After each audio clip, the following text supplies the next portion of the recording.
আরে আল্লাহ তাআলার বান্দা, যদি কোনো সন্তানের বদনজর লেগে যায় তাহলে কি করবেন? বদনজর লাগার সাথে সাথে আপনি সূরা কাউসার আপনি পাঠ করবেন।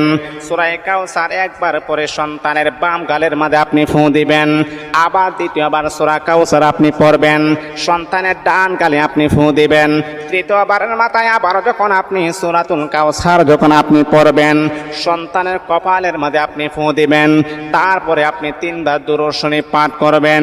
এইভাবে যখন আমল করবেন তাহলে মনে রাখতে হবে আল্লাহ পাক রব্বুল আলামিন সঙ্গে সঙ্গে এই সন্তানের বদনজরটাকে আমার আল্লাহ কেটে দিবেন, আর বদনজর হবে না।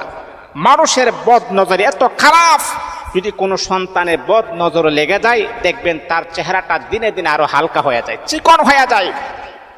যদি কোনো সন্তান খাবার খাইতেছে, একজন মানুষের খাবারের দিকে নজর পড়ে গেছে, বদনজর হয়ে গেছে,